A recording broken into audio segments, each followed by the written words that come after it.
कैसे हो दोस्तों। पृथ्वी एकमात्र ऐसा ग्रह जहाँ पर जीवन है और एकमात्र ऐसा ग्रह जहाँ पे इंसान सरवाइव कर सकते हैं। यहाँ पे वो सारी चीजें हैं जो हमें जिंदा रहने के लिए जरूरी है, चाहे वो हवा हो, पानी हो या खाने के लिए खाना। लेकिन जिस पृथ्वी को हम आज जानते हैं वो हमेशा से ऐसी नहीं थी। पृथ्वी का लाइफ के लिए सूटेबल होना किसी एक घटना का परिणाम नहीं बल्कि बहुत सारी घटनाओं का परिणाम है। तो आज की वीडियो में हम जानेंगे कि पृथ्वी कैसे एक आग के गोले से एक ऐसे ग्रह में बदल गई जो यूनिवर्स में सबसे खास है।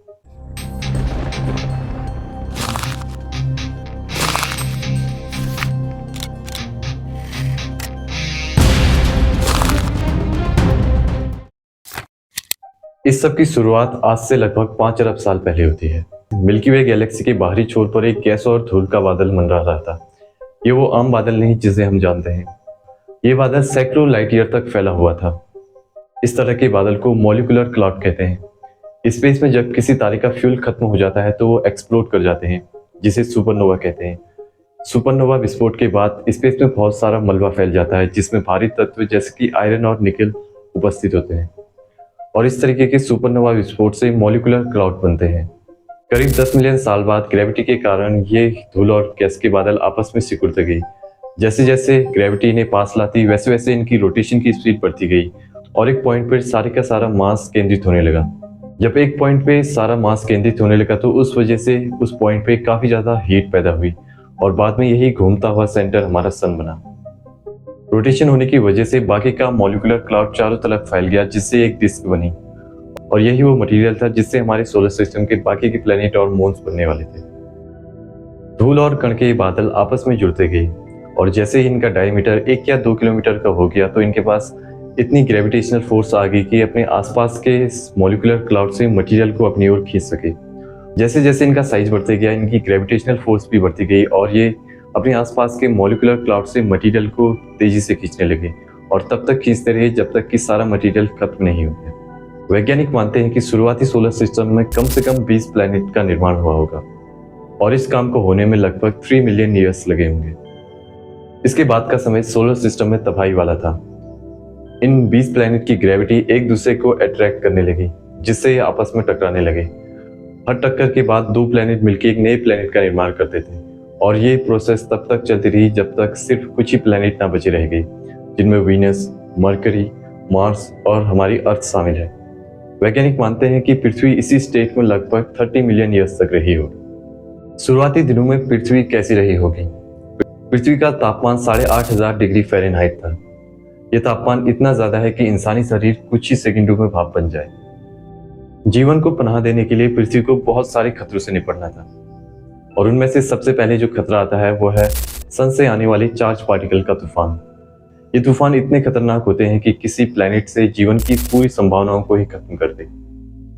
चार्ज पार्टिकल का ये तूफान बेसिकली हाई एनर्जी वाले रेडिएशन होते हैं जो किसी प्लैनेट के एटमॉस्फेयर को अपने साथ उड़ा ले जाते हैं। इसका सबसे अच्छा एग्जाम्पल हमें मंगल ग्रह पर देखने को मिलता है। मिलियंस ऑफ ईयर्स में चार्ज पार्टिकल का ये तूफान मंगल ग्रह के एटमॉस्फेयर को धीरे धीरे करके अपने साथ उड़ा ले गया है और मंगल ग्रह से सारा पानी सूख गया है। यही सब पृथ्वी के साथ भी हो सकता था लेकिन ऐसा हुआ नहीं। तो इसका कारण जानते हैं। जब पृथ्वी अपनी शुरुआती अवस्था में थी तो वो लिक्विड स्टेट में थी, जिस वजह से सारी भारी तत्व जैसे कि निकल और आयरन केंद्र की तरफ जाने लगे और सारे हल्के तत्व सतह की तरफ आ गए। भारी तत्व जो केंद्र की तरफ गए थे उनकी वजह से वहां पे एक पिघलते हुए केंद्र का निर्माण हुआ, जिस वजह से पृथ्वी के केंद्र से और उसके चारों तरफ एक मैग्नेटिक फील्ड का निर्माण हो गया जिसे आज हम मैग्नेटोस्फीयर के नाम से जानते हैं। और यही मैग्नेटोस्फीयर हमें सूर्य से आने वाले चार्ज पार्टिकल के तूफान से बचाता है। जब सूर्य से चार्ज पार्टिकल का एक तूफान पृथ्वी की तरफ आता है तो मैग्नेटोस्फीयर उसे ब्लॉक कर देता है और जो चार्ज पार्टिकल बच जाते हैं वो नॉर्थ और साउथ पोल की तरफ डिफ्लेक्टेड हो जाते हैं, जिस वजह से हमें नॉर्थ और साउथ पोल पे अरोरा देखने को मिलता है। पृथ्वी सूर्य से आने वाले चार्ज पार्टिकल के तूफान से तो बच गई लेकिन अभी भी पृथ्वी वैसी नहीं थी जैसी हम इसे जानते हैं। अभी पृथ्वी का तापमान लगभग 2000 डिग्री फ़ारेनहाइट था और एटमॉस्फेयर तो था लेकिन वहाँ पे ना तो पानी था और ना ही ऑक्सीजन। इसके बाद के सालों में पृथ्वी के साथ एक ऐसी घटना होती है जिससे यहाँ की रातें और भी ज़्यादा खूबसूरत हो जाती है, यानी कि हमारे चांद का बनना। सालों तक ये एक मिस्ट्री की तरह था कि पृथ्वी को आखिर उसका चांद कैसे मिला। इसके पीछे बहुत सारी थ्योरीज दी जाती हैं, जिनमें से एक थ्योरी ये कहती है कि चांद और पृथ्वी का निर्माण एक साथ ही हुआ था और दूसरी थ्योरी ये कहती है कि चांद कोई आउटर स्पेस का प्लेनेट था जो पृथ्वी के पास से गुजरा, लेकिन पृथ्वी की ग्रेविटेशनल फोर्स के कारण वो हमेशा के लिए यहीं पे लॉक्ड हो गया। लेकिन आज वैज्ञानिक अच्छे से जानते हैं कि पृथ्वी को उसका चांद कैसे मिला। आज से लगभग 4.5 अरब साल पहले मंगल ग्रह जितना एक ऑब्जेक्ट जिसका नाम थिया है पृथ्वी से टकराया, और ये टक्कर इतनी बड़ी थी कि पृथ्वी का ढेर सारा मटेरियल स्पेस में उड़ गया, और यही मटेरियल धीरे धीरे इकट्ठा होकर हमारा मून बना। पृथ्वी और थिया प्लेनेट की ये टक्कर लाइफ के लिए की इवेंट का काम करती है, क्योंकि इसी की वजह से पृथ्वी अपने अक्ष पर थोड़ा झुक जाती है। अपने अक्ष पर इसी झुकाव के कारण ही पृथ्वी पर हमें अलग अलग मौसम देखने को मिलते हैं, और चांद के कारण हमें समुद्र पर टाइड्स देखने को मिलते हैं। शायद एक मौसम में भी लाइफ जिंदा रह पाए, लेकिन बिना पानी के कोई लाइफ एग्जिस्ट नहीं कर सकती। आज से लगभग 4 अरब साल पहले पृथ्वी पर पानी का कोई नामो निशान नहीं था, तो फिर अचानक पृथ्वी के पास इतना पानी कहाँ से आ गया? इसके पीछे भी बहुत सारी थ्योरीज दी जाती हैं। वैज्ञानिक मानते हैं कि अगर शुरुआती अर्थ में पानी रहा होगा तो वो काफी कम मात्रा में रहा होगा, उतना नहीं जितना आज हमारे पास है। उस समय सोलर सिस्टम के सेंटर से लेकर एस्टेरॉयड बेल्ट तक तापमान इतना ज्यादा था कि किसी भी प्लेनेट पे पानी लिक्विड स्टेट में नहीं रह सकता था। लेकिन एस्टेरॉयड बेल्ट के एस्टेरॉयड पर पानी क्रिस्टल फॉर्म पे था, लेकिन वहां से पृथ्वी तक पानी आखिर कैसे आ गया? इसका जवाब हमें चांद पे मिलता है। जब हम मंगल ग्रह की सतह को देखते हैं तो हमें वहां पे बहुत सारे गड्ढे देखने को मिलते हैं, जो इस बात के सबूत है कि मंगल ग्रह से कभी ना कभी ढेर सारे एस्टेरॉयड और कॉमेट टकराए होंगे।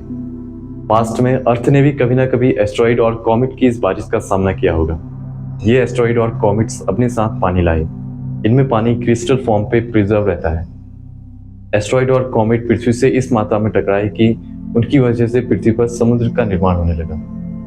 करीब 4 अरब साल बाद, अब इस समय तक पृथ्वी की सतह पर समुद्र बन चुके थे, लेकिन इसके बावजूद भी लाइफ का कोई नामो निशान नहीं था। एटमॉस्फेयर आज के मुकाबले दोगुना था, और पानी पर आयरन की मात्रा इतनी ज्यादा थी कि वो हरा नजर आता था, और एटमॉस्फेयर के दोगुना घने होने की वजह से वो लाल नजर आता था।